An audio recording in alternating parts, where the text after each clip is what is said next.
개포 할렐루야, 판교 할렐루야, 옆에 할렐루야. 옆에 누가 앉았는지 매일같이 1년 동안 옆에 앉았는 사람을 1년 뒤에 가서 누구십니까? 이렇게 하면 안 되잖아요, 사실은.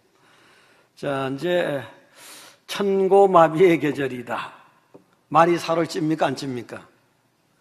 말이 살을 찌는 계절인데, 말이 살을 찌는 계절인데, 하물며 하나님 백성이 이 계절에 영적으로 살이 토실토실하게 찌시기 바랍니다. 개념이 좋은 거예요. 뭐 비만 그게 아니고 토실토실이 들어갔잖아요.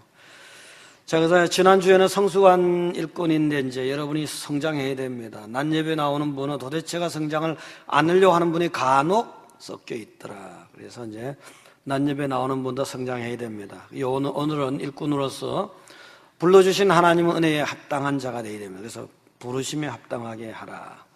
합당. 자, 이제 농부가 농사를 잘 짓기를 소원하는데 그것을 알고 누군가가 선물을 했어요. 선물했는데 오픈카를 선물한 거예요. 이 오픈카를 선물한 이유가 뭐냐면 스트레스 받았을 때 바람 좀 쐬라는 거예요. 곡식이 잘 자라지 않을 때 스트레스 받으면 바람 좀 쐬라는 거예요. 근데 사실 합당한 선물은 뭐예요? 트랙터였거든요. 트랙터였는데. 자, 국가를 지키라고 불렀는데 그 병사가 적국을 찬양한다든가 6.25를 북침이라고 한다든가 미국을 침략자로 한다든가 대한민국을 빨리 없어져야 할 나라라고 한다든가 이런 것은 부름에 합당하지 않은 정도가 아니라 아예 군대 되지 말았어야 되죠. 그런 사람은 아예 소속을 바꿔야 돼요. 어디로 바꿔야 돼요? 소속을요? 김정은 지사님, 소속을 어디로 바꿔야 돼요? 북쪽으로 바꿔야죠. 소속을 북쪽으로 바꿔야 돼요. 합당하지 않은 정도가 아니라고요. 자, 하나님의 영광을 위해서 불렀습니다. 불렀는데 근데 이 사람이 하나님도 좋고 부처도 좋고 공자도 좋고 마음에도 좋다는 거예요. 그러면서 마음 넓은 척 하는 겁니다. 이런 사람은 기독교에서 합당합니까? 합당하지 않습니까? 합당하지 않죠? 합당치 않은 건 사탄이 좋아하는 거잖아요. 그건요. 아예 사탄이 좋아하는 거예요. 이거는 아예 그러면 종교다원주의로 인정하는 그런 종교로 소속을 바꾸든지 그래야 됩니다. 자, 하나님은 우리를 불렀습니다. 신앙생활 잘해야 됩니다. 신앙생활 잘해야 되고 신앙을 통해서 교회라든가 여러 가지 행동을 통해서 하나님의 영광이 나타나야 되는 거죠. 그럼 어떻게 하면 영광이 나타나느냐? 오늘 에베소 교회에도 보면요. 오늘 에베소서입니다. 에베소 교회도 보면 유대인들도 있었고 이방인들도 있었던 겁니다. 그러니까 문화적인 여러 가지 생활 습관이 서로 달랐던 사람들이 같은 교회에 있었던 거예요. 문제가 될 수는 있거든요. 자, 여기 에베소는 그 당시에 초대교회 당시에 오늘날의 터키의 서남쪽 바닷가 그리고 에게해와 지중해를 바라보는 곳입니다. 해상교통이 굉장히 활발한 곳이에요. 그 다음에 동서양을 잇는 가운데서 육로의 교통도 굉장히 활발한 곳이고요. 그러다 보니까 여러 문화가 공존하면서 충돌이 일어나기도 하고 바로 그것이 교회에 들어올 수도 있었던 겁니다. 자, 그렇다면은 서로 간에 은혜롭게 신앙생활을 하기 위해서 지킬 덕목이 필요하겠다. 그래서 하나님께서 사도 바울을 통해서 에베소 교회는 이런 덕목을 주어라. 그렇다면 에베소 교회만이 그런 덕목이 필요한 것이 아니라 도시에 있는 오늘날의 교회들도 그렇습니다.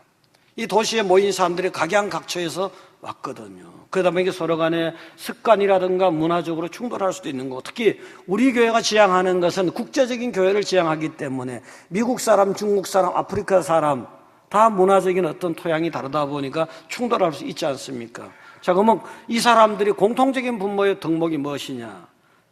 첫째는 겸손하라. 2절에 보니까 그러므로 주 안에서 갇힌 내가 너희를 권하노니 너희가 부르심을 받은 일에 합당하게 행하여 모든 겸손과 온유로 하고 이랬습니다. 자, 부르심을 받은 일에 합당하게 행하여 우리가 정말 주님의 일꾼으로 주님의 백성으로 부르심을 받았는데 주님의 백성으로 주님의 일꾼으로 어떻게 합당하게 신앙생활을 할 것이냐. 첫째는 그렇게 하자면은 겸손하라는 거죠. 겸손. 교회 멤버는 겸손해야 됩니다. 겸손. 벼가 익으면은 고개를 잘 숙이잖아요. 지금 들녘에 나가면 벼들이 고개를 숙이기 시작하면 익었으니까. 익기 전에는 빳빳하게 서 있었거든요. 잘 익은 일꾼, 잘 익은 성도들은 머리를 숙일 줄 아는 겁니다. 덜 익은 것이 빳빳한 거거든요. 덜 익은 일꾼들이 빳빳하게 고개를 드는 거라고요. 남하고 부딪히는 거 생각해보세요. 내가 뻣뻣하기 때문에 부딪히는 거죠. 저 어때요? 조기영 집사님, 뻣뻣하니까 부딪힙니까? 아니면 부드러운데 부딪힙니까? 아니, 부딪히는 거 뻣뻣하니까 부딪히잖아요. 뻣뻣하니까 부딪히는 거거든요. 속이고 낮출 줄 아는 사람은 덜 부딪히죠, 아무래도요. 근데 하나님은 겸손하라고 했어요. 겸손하게 했는데 이것이 이 주의 이 교회의 멤버로서 합당한 건데, 자, 겸손하라고 했지만 모든 겸손 이렇게 말씀하셨습니다. 오늘 보니까 2절에 모든 겸손, 겸손을 셀 수 있는 것도 아닌데 모든 겸손이 매사에 겸손하라는 뜻이잖아요. 근데 여러분 사실 이 겸손이 쉬운 건 아니에요. 예를 들어서 저작년에 작년에 계속 겸손하다가 올해는 좀 불손한 거예요. 그러면 사람들이 그 사람 보고 뭐라 하는지 압니까? 거봐, 그 사람 그게 본색이야, 이렇게 얘기한다고요. 겸손한 척에 그게 본색이라는 드러났다는 거죠. 그러면 사실은 자기는 그렇게 그런 소리 들으면 억울할 수도 있거든. 사실은 여러분 잘 겸손하려고 하는데 뭐 한두 가지 보고 그러면 억울할 수도 있단 말이에요. 또 한편에 직장이라든가 동네라든가 교회라든가 있으면은 직장에선 겸손한데 교회에서 교만한다든가, 직장에선 교만한데 교회 와서는 겸손한단 말이에요. 근데 요거를 알고 있는 사람이 뭐라 하냐면 저 사람 저거 이중인격이야, 이렇게 얘기합니다. 남은 그래도 한 부분이라도 잘하려고 하는데 이걸 이중인격이라고 하는 거예요. 굉장히 기분 나쁘잖아요, 사실은요. 그러니까 사실 모든 면에서 겸손한다는 게 쉬운 것이 아닙니다. 그러나 이거 하나님은 모든 면에서 겸손하라 했어요. 어떡합니까? 겸손해야 덕이 세워진다는 게 어떡하겠습니까?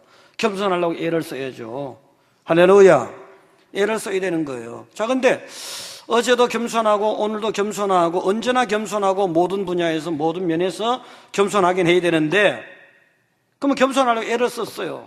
애를 쓰면 여기서도 저기서도 다 겸손한 것을 보여주면 또 이제는 어떤 사람 중에 이렇게 얘기합니다. 저 사람 저건 위선이야, 이렇게 얘기합니다.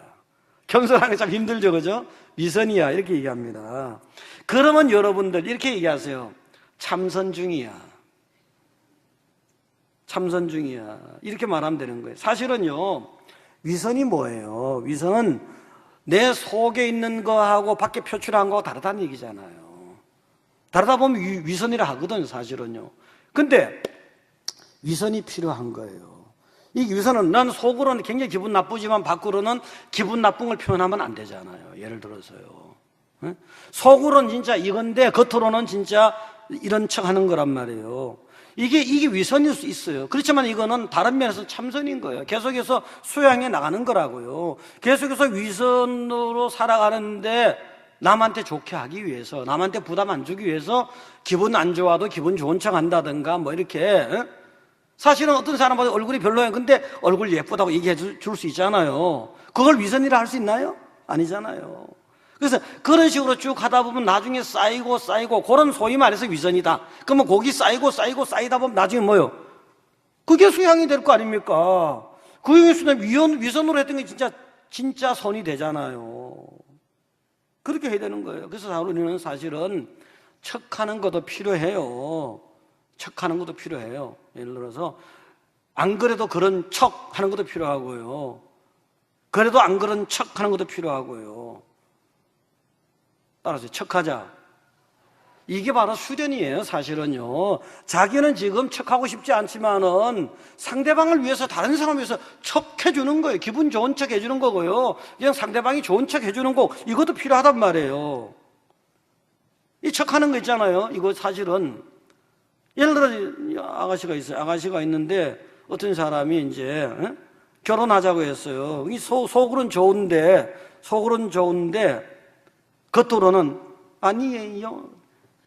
평생 그건 또 안 그래. 그건 그러다 보면 시집 못 가는 거야, 사실은.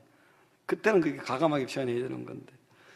자, 그래서 이제 여러분들에게 겸손이 이게 쉬운 건 아닙니다. 근데 겸손이 어떤 때 이제 놓쳐지고 깨지느냐. 성경에 보니까요, 이러한 경우들은 조심해야겠더라. 창세기 이제 3장에 보면요, 아담과 하와가 에덴 동산 나오지 않습니까? 그때는 하나님이 세상을 딱 지어놓고 재짓기 전이거든요. 그때 보면 사실은 하나님 보시기에 모든 것이 좋았더라 이렇게 됐습니다. 하나님 만드신 것이 나쁜 것이 어디 있겠습니까? 사람들이 나쁘게 만들어 놓은 거죠. 근데 좋았던 거예요. 좋았는데 그게 부족한 것도 없어요. 굉장히 행복하게 살만하고 아주 풍족하게 살았는데 그때 그만 마귀가 속삭이니까 눈이 밝아서 하나님과 같이 이 부분에 탁 깨져버린 거예요. 그래서 겸손을 놓쳐버렸잖아요. 그 겸손 놓치고 나서 교만하고 죄짓고 얼마나 인류를 사람들을 고통에 빠뜨렸습니까? 요때 진짜 뭔가 부족함이 없을 때 요때 겸손해야 되는 거라고요. 요때 겸손을 놓치기 쉽거든요. 그 다음에 노아의 홍수 때 보니까요, 그때 사람들이 막 아주 죄짓기 시작할 때 보니까 땅 위에 번성하기 시작할 때였어요. 번성하지 않았을 때는 그 백성들이 하나님 말씀 따라 살았거든요. 번성하게 되니까 자기 좋은 대로 자기 따라 사는 거예요. 자기들을 좋아하는 대로 사는 거예요. 행동 패턴이 바뀌잖아요. 하나님 백성은 하나님이 좋아하는 쪽으로 좋아하는 대로 따라서 살아야 되는 것이 행동 패턴인데 자기 좋아하는 쪽, 자기 좋아하는 방향으로 행동 패턴이 바뀌어버린 거예요. 그게 교만해져 버리니까 결국은 번성해질 때 겸손을 놓쳐버릴 수가 있다. 이 부분을 조심해야 됩니다. 그 다음에 소돔성을 봤더니요, 소돔성을 나눌 때 아브라함이 이쪽 가면은 롯은 이쪽 가기서 롯이 선택한 것은 요단 언들이거든요. 거기 롯이 선택한 지역에 소돔성이 있는 거고요. 거기 보니까 얼마나 좋으냐면 여호와의 동산 같았고 애굽 땅과 같았더라. 풍요로웠다는 거거든요. 이 풍요로운 곳에 소돔이 세워진 겁니다. 풍요롭다 보니 사람들이 부패하게 되고 타락하게 되어버린 거예요. 그 세상이 크게 보이고 하나님이 작게 보이는 겁니다. 그러다 보니까 천사가 찾아왔잖아요. 심판 전에 천사가 찾아왔다고요. 천사가 롯을 찾아왔을 때 남자의 모습이었던 거예요. 그랬더니 남자들이 몰려 들어가지고 남색을 하겠다고 난리친 거예요. 그랬더니 롯이 있다가 이 손님에게 이럴 수 있는 나그네에게 이럴 수 있느냐 말이지. 차라리 내 딸을 내준다. 이것도 말은 안 되는 거예요. 딸을 어디 내줍니까? 말도 안 되는 거죠. 어쨌든 그 시대 사람들이 영적으로 완전히 깜깜 나라가 돼버렸다는 거예요. 영적으로 깜깜한 나라가 돼버리니까 이 음성이 이제 들려오잖아요. 하나님께서 막 주니까 롯의 사위들은 어떻습니까? 하나님의 음성을 농담으로 여겼더라. 이래 돼버린 거예요. 영적으로 그냥 까막 나라가 돼버리니까 그래 돼버린 거라고요. 그래서 여러분들 여기 속에 있는 여러분은 십자가에 박을 각오가 돼 있어야 됩니다.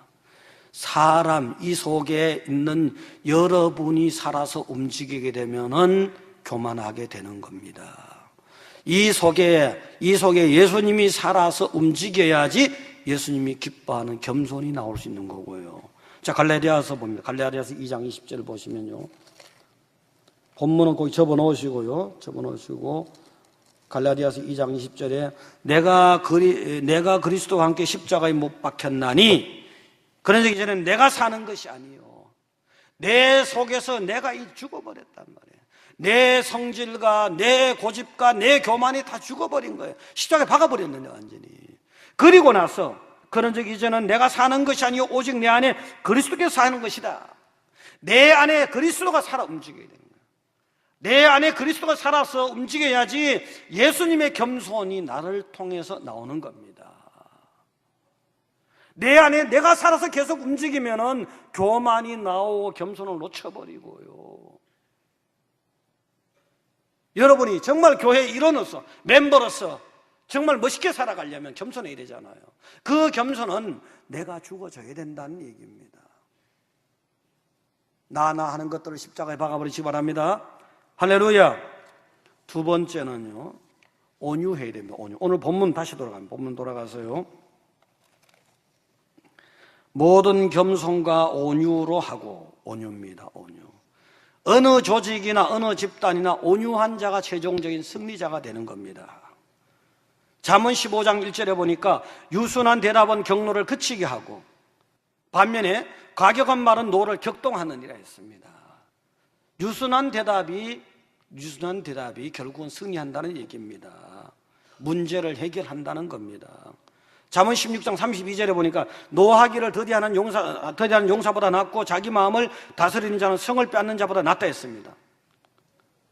성을 빼앗는 자는 용감한 자예요. 힘 있는 자, 멋있는 자, 아주 어떻게 보면 그렇잖아요. 근데 그보다 한 수 더 위에 있는 것이 뭐예요? 온유한 자가 한 수 더 위에 있다는 거잖아요. 용감한 자가 성을 막 빼앗아 왔어요. 그 성을 다시 빼앗을 수 있는 사람이 온유한 자라는 겁니다. 여러분은 온유한 자 되시기 바랍니다. 할렐루야. 자, 예를 들어서요, 호박 줄기를 관찰해 봤어요. 저는 시골 출신이기 때문에 시골의 농사거리 중에서 한두 가지를 꼭 공간만 있으면 심어보는 걸 취미로 삼아요.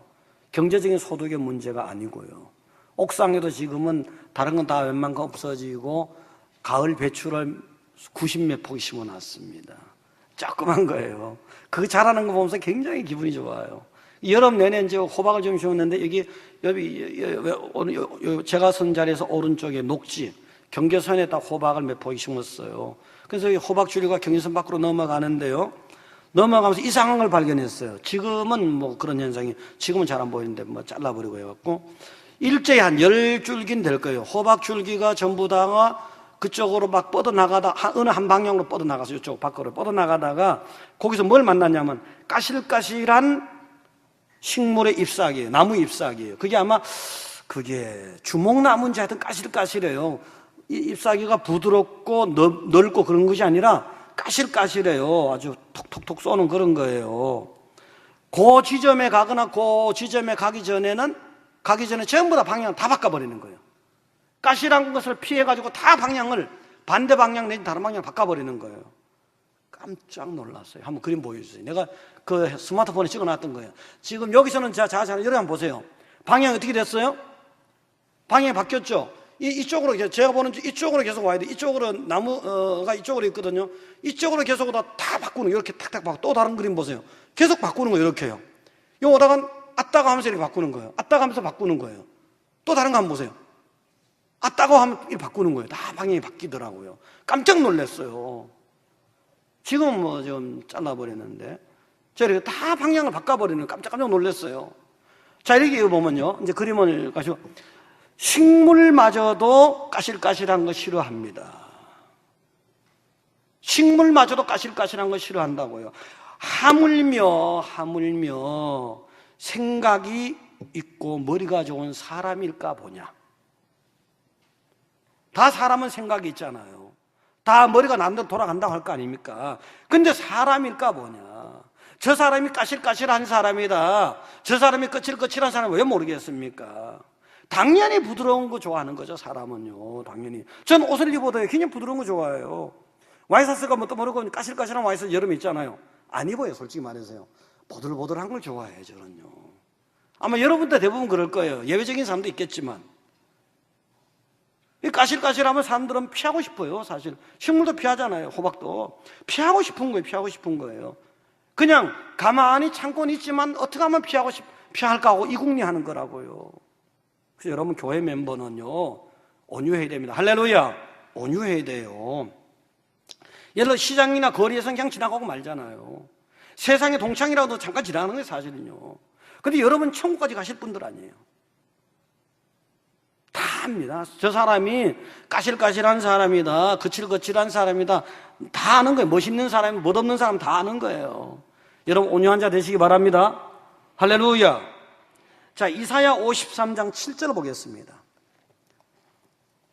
이사야 53장 7절 보시면요. 자, 예수님이 십자가를 지고 가실 때 어떠한 모습을 보여주셨느냐. 여러분은 예수님이 가신 길을 따라가는 제자들입니다. 그러면 스승이 어떤 길을 걸어갔는, 어떠한 반응을 하면서 십자가를 지고 갔는가? 그때 보여준 모습이 뭘까? 그가 고종을 당하여 괴로울 때도 그의 입을 열지 아니하였으며 마치 도수장으로 끌려가는 어린 양과 털 깎는 자 앞에 잠잠한 양같이 그의 입을 열지 아니하였도다. 뭐예요? 얼마나 온유합니까? 얼마든지 십자가를 갖다가 부러뜨릴 수도 있는 거예요. 자기를 끌고 가는 사람들 훅 불어버리면 1000마리 밖에 그 사람이 날아갈 수도 있는 거라고요. 그럼에도 끌려가는 양같이 조용히 온유하게 맡겼던 거예요. 9절에 보니까 9절에 그는 강포를 행하지 아니하였고 얼마든지 강하게 할 수 있지만 그렇게 안 했다는 거예요. 12절 끄트머리 부분에 가서는 그가 많은 사람의 죄를 담당하였으며 범죄자를 위해서 기도하였느니라. 기도했던 거예요. 잠잠하고 온유하면서 기도했던 거라고요. 여러분은 어떻습니까? 여러분은 지금 여기 모인 여러분은 주의 제자 길 가는 분들 아닙니까? 주의 제자의 길보다는 그냥 구경꾼입니까? 어떻게 하실 겁니까? 멋있게 살아야 되잖아요. 예수님의 진짜 제자는 멋있는 거예요, 사실은요. 또 요셉을 보시자고요. 창세기의 요셉을 멘토 삼겠다고 하는 사람은 많습니다. 근데 요셉이 어떻게 살았는지에 대해서는 따라하려고 하지 않는 거예요. 멘토는 뭐예요? 내가 멘토 삼았으면 그 멘토를 따라가는 거잖아요. 멘토를 삼겠다 하면서 멘토를 따라가진 않는 거예요. 그러니까 훌륭한 인물이 못 되는 거라고요. 요셉이 노예로 팔려갔을 때 분노했습니까? 아니잖아요. 그가 억울한 누명을 쓰고 감옥에 던져졌을 때 분노했습니까? 아니잖아요. 그를 노예로 팔았던 그 옛날에 원수 같은 자들을 만났을 때 오히려 그들을 위로했지 않습니까? 그런 그가 세상과 천국에서 큰 자가 된 겁니다. 어떻게 하실 거예요? 요셉의 여러 가지 모습들은 따라하지 않으면서 요셉이 큰 거 받은 것만 따라하실 겁니까? 누가 줍니까? 아니지 않습니까? 온유한 자가 땅을 기업으로 받는다고 했습니다. 축복을 말하는 겁니다. 그 당시 시대적인 땅이 그냥 모든 소득의 근원 아닙니까? 온유한 자가 축복을 받는 거예요. 여러분 온유해서 축복 받으시기 바랍니다. 자, 근데 사람들이 이렇게 합니다. 나는 타고난 성정이 그게 아닌데 어떡하냐고. 아니에요. 훈련하면 되는 거예요. 훈련하면. 창세기 4장에 가인이 나오잖아요. 아벨을 질투하면서 돌을 들었단 말이에요. 하나님 음성이 들려왔던 거예요. 너는 죄의 소욕을 다스리려 했단 말이에요. 하나님이 다스릴 수 있으니까 다스리려 한 거거든요. 근데 결국 못 다스리고 돌로 쳐버렸잖아요. 그리고 인생 망친 거 아닙니까? 다윗이 어떠냐고요? 다윗은 하나님 마음에 합한 자잖아요. 근데 그 사람이 성정이 어떠냐? 다윗은 시도 잘 쓰잖아요. 시인일 수도 있잖아요, 다윗은요. 시편은 처음부터 다윗이 얼마나 아름다운 시를 썼습니까? 그러면 시를 쓰는 사람들 감성적입니까? 아니면 아주 딱딱합니까? 어때요? 감성적이죠. 대부분은 아주 희노애락의 감정을 잘 느끼는 사람이에요. 슬픔은 아주 슬픔을 잘 느끼고요, 기쁨도 잘 느끼고요, 분노도 잘 느끼고요, 그 다음에 뭐 아주 슬픔도 잘 느끼고 그런 거예요. 그러면 감정의 변화가 신속하게 이루어진다. 변덕도 있다는 얘기잖아요. 다른 말로 하면은 그 사람이 얼마나 연단받았습니까? 그 사람이 얼마나 훈련받았습니까? 사오로왕을 갖다 놓고 하나님이 얼마나 훈련시켰어요? 주변에 사람들 갖다 놓고 얼마나 훈련시켰어요? 다 통과했잖아요. 그리고 나니까 그 사람이 한 마음에 합한 자가 된 거 아닙니까? 온유한 자, 나는 타고난 것이 그러지 아니다. 아니에요. 타고난 자가 온유한 자가 아닐지라도 얼마든지 예수 그리스도 은혜를 받으면 온유한 자가 되고 훈련받으면 온유한 자가 된다는 걸 믿으시기 바랍니다. 세 번째는요, 하나가 돼야 돼요. 하나가. 오늘 본문으로 돌아가서요, 본문으로 돌아가서 보시면은 본문으로 돌아가서 보시면은 3절에 평안에 매는 줄로 성령이 하나 되게 하신 것을 힘써 지키라예요. 하나 됐다는 거예요. 성령이 하나 되겠다는 거예요. 사실 이 자리에 앉아 있는 여러분이 강하게 성령의 은혜를 받았든지 약하게 받았든지 모르고 받았든지 어쨌든 하나님의 은혜가 있어서 이 자리에 모인 거예요. 하나님의 백성이 된 거라고요. 이 하나가 얼마나 중요한지 하나를 자꾸 말씀하시잖아요. 4절에 몸도 하나다. 예수님을 정점으로 해서 몸도 하나다. 성령도 최고 정점에 주님이 성령 하나다 이거예요. 이와 같이 너희가 부르심의 한 소망 안에, 천국의 소망 한 소망 안에 있잖아요. 지옥 갈 수 없잖아요. 천국이라는 소망이 하나잖아요. 그 다음에 주도 하나예요. 여러분의 주인은 한 분 하나님이에요. 믿음도 하나님 한 분이에요. 세례도 그분에 관한 한 분 하나예요. 하나님도 6절에 하나님도 한 분이시니 곧 만유의 아버지시라. 여러분의 영의 아버지 하나님 한 분이에요. 만유 위에 계시고 만유를 통일하시고 그분을 정점으로, 이 교회라는 조직은 하나님을 정점으로 해서 피라미드 같이 쫙 퍼져간 겁니다. 이걸 하나라는 것을, 교회 성도는 정점 밑에 하나라는 것을 이렇게 자꾸 강조하신 거예요. 하나 속에 통일되어 있어야지 부름에 합당하다, 이 소리입니다. 자, 그러면은 이렇게 하나가 되어야 되는데 이게 쉬운 게 아니라고요. 보니까 3절에 평안에 매는 줄로 성령이 하나 되게 하신 것을 힘써 지켜라. 교회가 하나 되는 것을 마귀가 싫어하잖아요. 이 싫어하는 자들이 있기 때문에 여러분이 힘써 지켜야 돼요. 교회는 힘써 지켜야 되는 거예요. 조직은 힘써 지켜야 되는 거예요. 자, 어떻게 지켜야 되느냐? 저절로 지켜지는 건 아니잖아요. 2절의 뒷부분 보니까 오래 참음으로 사랑 가운데 서로 용납하고 평안에 매는 줄로 성령이 하나 되게 하신 것을 힘써 지키라 했잖아요. 그러면 힘써 지키려면요, 오래 참는 훈련이 돼야 되는 거예요. 오래 참는 훈련이. 오래 못 참으면 하나가 안 돼요. 예를 들어서 저는요, 된장 개념이 경상도는 이렇습니다. 예를 들어서 간장을 우려낸 메주를 담아가지고 뭐 어떻게 해가지고 간장을 우려낸 것이 바로 그걸로 된장을 끓여요. 된장찌개라 합니다. 좀 빡빡하다든가. 집사람은 강원도 아주 촌사람이잖아요. 그래서 강원도예요, 강원도. 강원도는 된장을 할 때 간장을 우려내지 않은 거예요. 간장이 그 속에 된장이라는 개념 막장이라 하는데 그 속에 그대로 간장이 들어있는 거예요.